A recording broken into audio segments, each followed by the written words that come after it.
Assalamualaikum warahmatullahi wabarakatuh. Eh, di semester 2 ini bertemu dengan saya di mata kuliah pemrograman web. Dan di pertemuan pertama ini saya coba perkenalkan diri saya dulu. Nama saya Rahmat Gunawan. Eh, saya menjadi diberikan kesempatan untuk mengajarkan pemrograman web. Nah, eh, terus di sini ada tujuan yang akan dicapai di pertemuan pertama ini. Pertama saya akan memperkenalkan kontrak belajar dulu, terus yang keduanya ada pengenalan konsep pemrograman web. Nah, uh, mungkin di sini ada yang udah tahu web itu apa. Uh, nah, mungkin kebanyakan orang awam itu salah mempersepsikan web atau pemrograman web dengan sebuah website atau dengan internet, ya.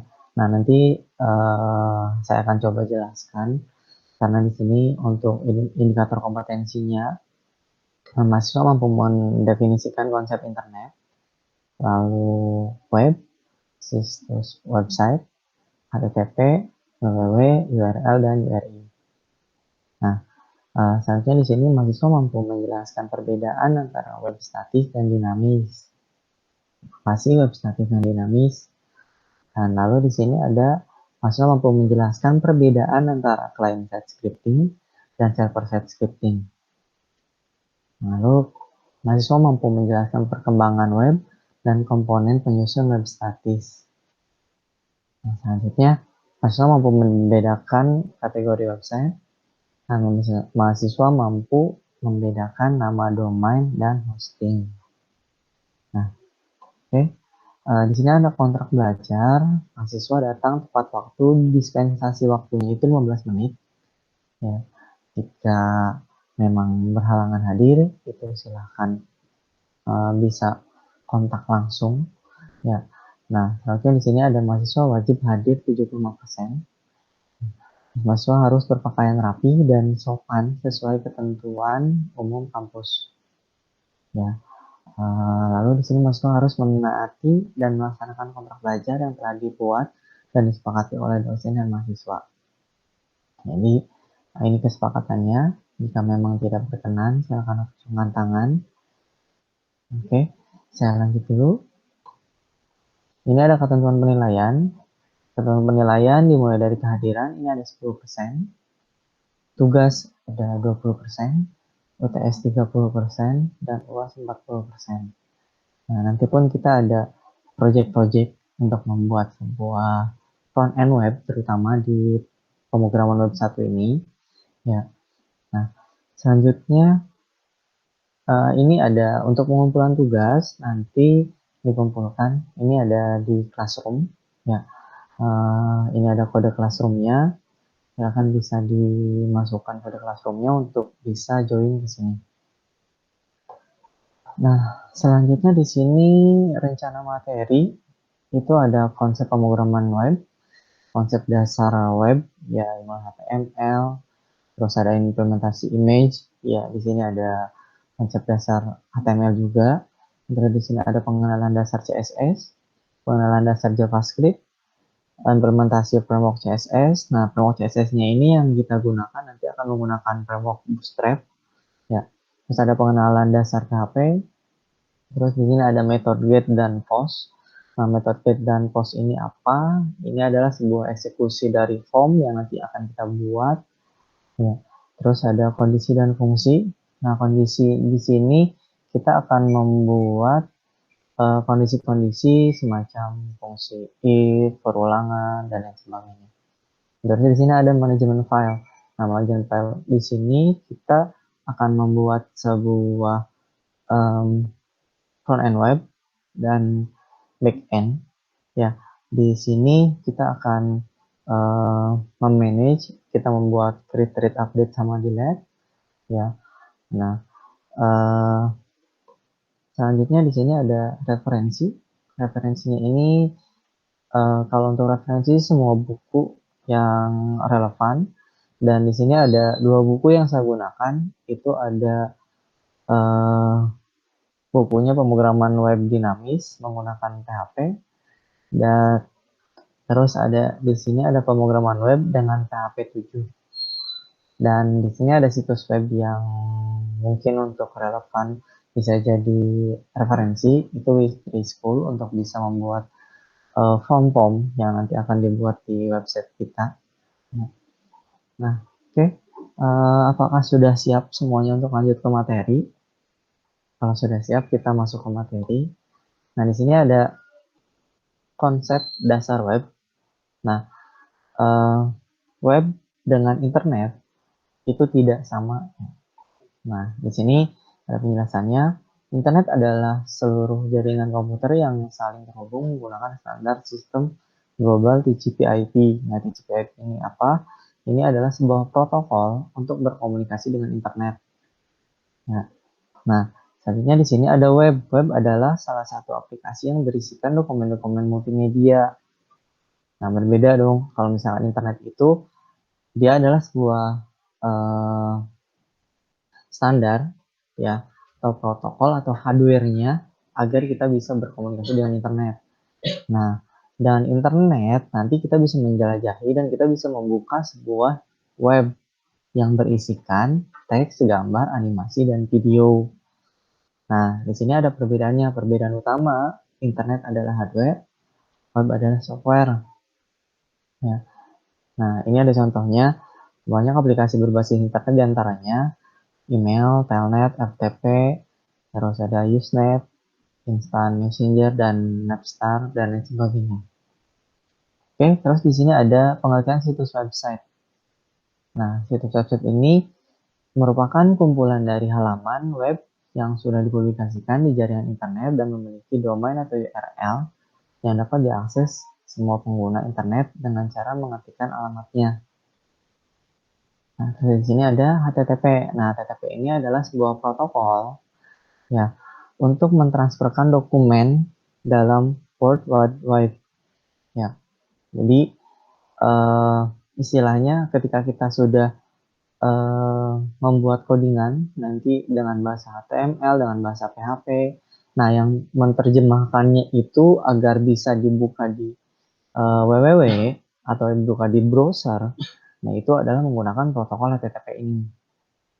Nah, terus di sini adalah www. Www adalah halaman-halaman website yang dapat saling terkoneksi satu dengan lainnya atau hyperlink. Nah, selanjutnya di sini ada URL dengan URI. Ya, perbedaannya kalau URL ini lokator, jadi lokator di sini lokasi tempat kita berada. Ya, jadi misalkan kita menjelajahi situs web, ya, misalkan rosma.ac.id. Nah, itu adalah URL. Nah, kalau URI itu di sini ada identifier. Identifier di sini pengidentifikasian. Misalkan kita mengklik gambar atau image yang ada di dalam sebuah URL tersebut. Nah, maka nanti akan berpindah ke lokasi berikutnya atau ke page berikutnya dengan menunjukkan URL yang berbeda. Nah, itu disebutnya URI. Nah, itu ada identifier-nya. Di sini ada contoh URL di sini. Nah, di sini ada rosma.ac.id, ya, profile.html. Nah, ini URL. Nah, kalau misalkan seandainya untuk URI, itu ada tambahan di belakangnya, misalkan profile.html, kita mengklik gambar satu nih misalnya. Nah, nanti akan muncul URL tambahan. Nah, itu identifier bahwa kita mengklik gambar yang berada di dalam profile HTML tersebut. Nah, selanjutnya di sini ada web statis. Web statis ini adalah website yang mana penggunanya tidak bisa mengubah konten dari web tersebut secara langsung menggunakan browser. Nah, jadi dan di sini perlu digarisbawahi, web statis ini tidak ada interaksi antara pengguna dengan admin atau pengguna dengan sebuah website tersebut. Nah, ternyata kalau misalkan web dinamis di sini, jenis website dengan interaksi yang terjadi antara pengguna dan server sangat kompleks. Nah, jadi ada interaksi dengan pengguna dan servernya itu bisa menginputkan sebuah data dan sebagainya. itu web dinamis. Terus di sini ada kita masuk ke jenis pemrograman web. Nah, pemrograman web ini dibagi menjadi dua. Ada client side scripting, ada server side scripting. Nah, ini yang akan kita praktekkan karena ini kalau misalnya caranya tidak dipraktekkan maka kita tidak akan paham perbandingan antara client side scripting dan server side scripting ini. Nah, di sini ada bahasa pemrogramannya. Bahasanya sendiri ini ada HTML, XHTML, CSS, JavaScript, XML. Nah, di sini ini termasuk ke dalam client side scripting.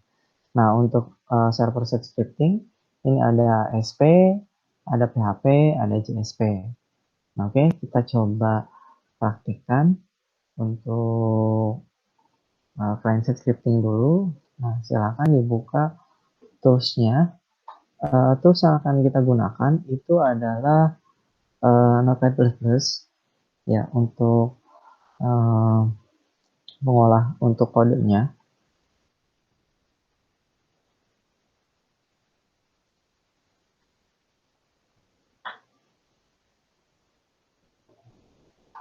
Oke, nah di sini kalian buka file untuk membuat file baru, sebuah file baru. Di sini klik new.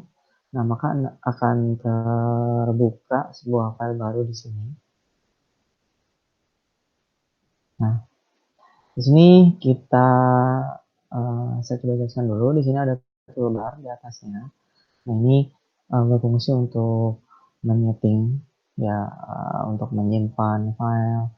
Terus ada edit di sini untuk copy paste di sini. Terus ada language. Nah, language-nya di sini atau bahasanya ini ada banyak yang bisa digunakan untuk di Notepad++ ini. Ini bisa menggunakan bahasa HTML, ya, kita bisa menggunakan praktekkan bahasa. Di sini ada Pascal, bisa menggunakan Notepad+ di sini. Nah, selanjutnya di sini yang akan kita praktekkan itu yang client side scripting. Nah, kita menggunakan markup, ya, disebutnya ini HTML. Nah, kita coba contohkan. Setiap kali membuat sebuah file atau dokumen HTML, pasti ini diidentifikasikan dengan menuliskan seperti ini, HTML, tag-nya seperti ini. Nah, kita tuliskan sederhana aja karena kita hanya akan membandingkan client side scripting dengan server side scripting tersebut. Di sini ada, misalkan saya tuliskan tag HTML untuk pertama dulu aja. Ini ada heading, misalkan selamat datang.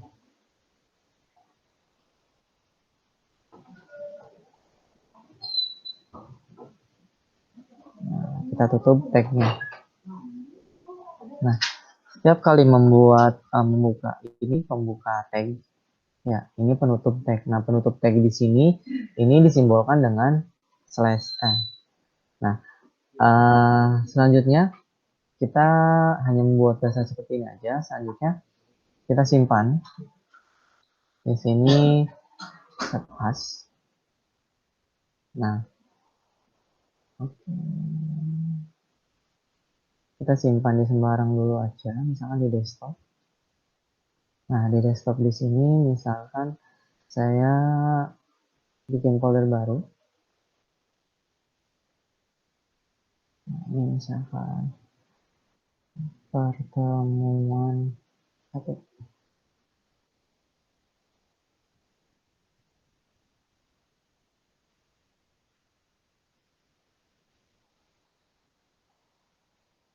Oke, kita simpan di folder baru ini. Namanya misalkan pertemuan satu. Nah, di sini untuk save as tipenya ini nggak perlu dirubah-rubah karena ini otomatis. Karena tadi kita udah memilih language yaitu HTML. Nah, kita tinggal save aja atau simpan. Nah, selanjutnya kita bikin satu file lagi. Bikin satu file lagi. Bisa mengklik file atau new. bisa juga dengan Ctrl N. Nah, oke. Nah, untuk bahasa pemrograman PHP ini seperti biasa kita rubah dulu language-nya, kita pilih bahasanya itu PHP. Nah, di sini untuk membuka codingan PHP itu dibuka dengan tanda seperti ini. Nah, di sini kita gunakan untuk ngeprint, jadi untuk memunculkan sebuah tulisan itu kode programnya info.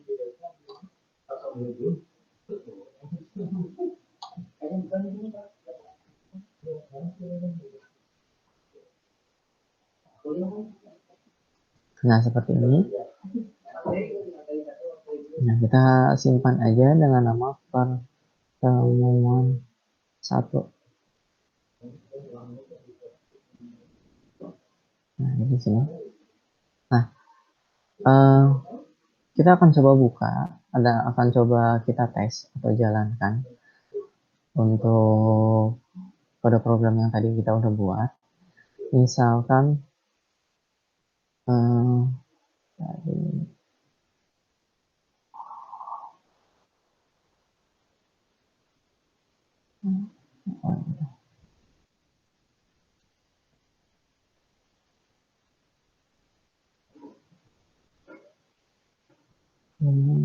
nah, kita coba buka untuk yang HTML dulu.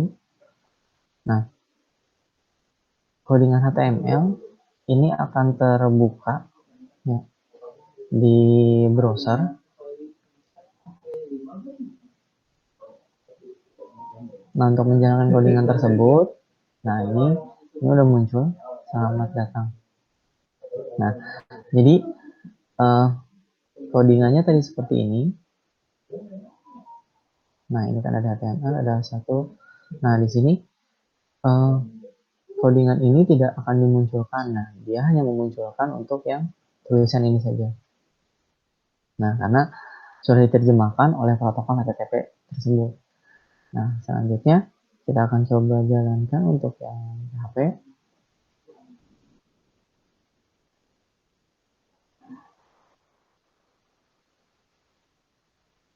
Oke. Nah, kita coba jalankan untuk yang PHP.